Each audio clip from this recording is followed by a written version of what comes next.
Cognizable और non cognizable offence में क्या फ़र्क है, कंपाउंडेबल और नॉन कंपाउंडेबल ऑफेंस में क्या फ़र्क है, आज की इस वीडियो में जानते हैं।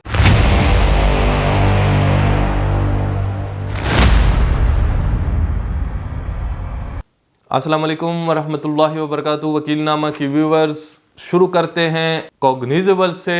कॉग्निजेबल ऑफेंस क्या है, लेकिन अगर आप हमारे चैनल पे नए हैं तो नीचे दिए गए सुर्ख बटन को ज़रूर प्रेस करें, चैनल को सब्सक्राइब करें। कॉग्निजेबल ऑफेंस हर उस जुर्म को कहते हैं कि जिसमें जो पुलिस होगी वो खुद से एफआईआर जो है दर्ज कर सके और उसके लिए उसको मैजिस्ट्रेट साहब से किसी इजाज़तनामे की ज़रूरत ना हो। यानी हर वो जुर्म जो काबिले दस्त अंदाजी हो, जिसमें पुलिस अपना हाथ खुद से मार सके और उसमें एफआईआर जो है वो दर्ज कर सके, तो वो कॉग्निजेबल ऑफेंस होगा। उसमें ऐसे किसी जुर्म में पुलिस को मैजिस्ट्रेट साहब से कतई किसी हुक्मनामे या इजाज़त की ज़रूरत नहीं है। ये कॉग्निजेबल ऑफेंस है। नंबर 2 हमारे पास आता है नॉन कॉग्निजेबल ऑफेंस। अब नॉन कॉग्निजेबल ऑफेंस क्या है? नॉन कॉग्निजेबल ऑफेंस बेसिकली हर उस जुर्म को कहते हैं कि जिसमें पुलिस जो है वो अपने दस्त अंदाजी नहीं कर सकती जब तक कि वो अदालत से, मैजिस्ट्रेट साहब से, इलाका मैजिस्ट्रेट साहब से इजाज़त ना ले ले।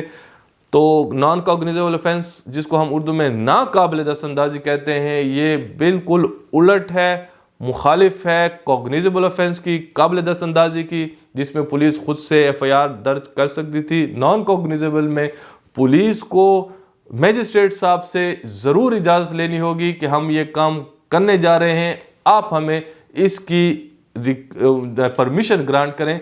तो ये नाकाबिल दस्तअंदाजी हो गया। अब तीसरी जो हमारे पास वो है किस्म है, वो है कंपाउंडेबल ऑफेंस की।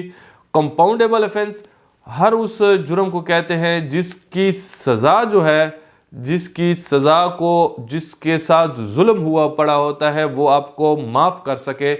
यानी अगर आप खुदा न ख्वास्ता किसी शख्स को कत्ल करते हैं और वो शख्स जो है आपको उसके वरसा जो हैं वो माफ़ कर सकें, तो वो हर वो जुर्म जिसमें माफ़ी कानून में मौजूद हो और कानून उसकी माफ़ी को तस्लीम करता हो, तो ऐसे हर जुर्म को कंपाउंडेबल कहते हैं। और जो जुर्म जिसमें उसकी माफ़ी कानून में नहीं है, चाहे उसके वरसा आपको माफ़ करें, चाहे विक्टिम खुद माफ़ करे, तब भी ना हो सके, तो ऐसे जुर्म को नॉन कंपाउंडेबल कहते हैं। यानी उसकी जो जुर्म है उसको माफ़ नहीं कर सकता, वो शख्स खुद भी नहीं कर सकता और ना उसके वरसा कर सकते हैं। तो ये नॉन कंपाउंडेबल ऑफेंस हुआ। इसके अलावा नॉन कंपाउंडेबल की अगर आप मुझसे मिसाल मांगना चाहते हैं तो इसकी मिसालें बहुत सारी हैं। इसमें जो आप अगर किसी शख्स को कत्ल की धमकी देते हैं, तो ये जो 506 यहाँ पे लगेगा कत्ल की धमकी के ऊपर, तो ये याद रखें कि ऐसे जुर्म की अगर वो शख्स जिसको आपने कत्ल की धमकी दी हो वो आपको माफ़ भी कर दे, तब भी कानून इसकी माफ़ी को तस्लीम नहीं करता और इसमें ट्रायल चलेगा। अगर साबित होता है कि आपने सज़ा जुर्म किया था तो आपको इसकी सज़ा दी जाएगी। तो ये था कंपाउंडेबल और नॉन कंपाउंडेबल। और फिर हमारे पास 302 है जिसमें कत्ल होता है। कत्ल की फिर वारिसान जो हैं वो उसको माफ़ कर सकते हैं और ये कंपाउंडेबल है। 2 के कत्ल की धमकी आपको लगेगी कि ये तो छोटी चीज़ है, कत्ल तो बहुत बड़ी एक्सट्रीम एंड पे है, लेकिन कानून ने एक को कंपाउंडेबल किया है और एक को नॉन कंपाउंडेबल किया है। तो ये याद रखें कि इसके लिए हमारा एक सिविल क्रिमिनल प्रोसीजर कोड में शेड्यूल 2 है।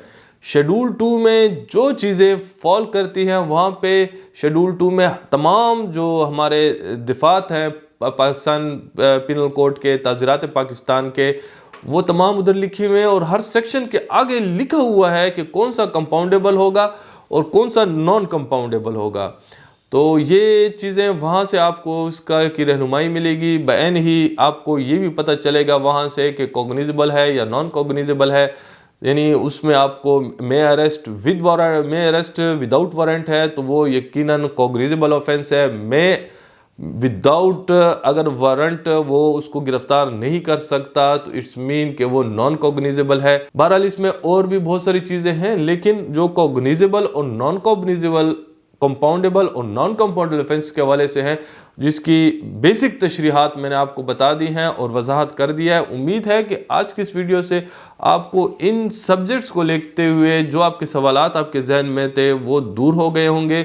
آج کے لیے اتنا ہی، اجازت چاہتے ہیں۔ اللہ حافظ۔ پاکستان زندہ باد۔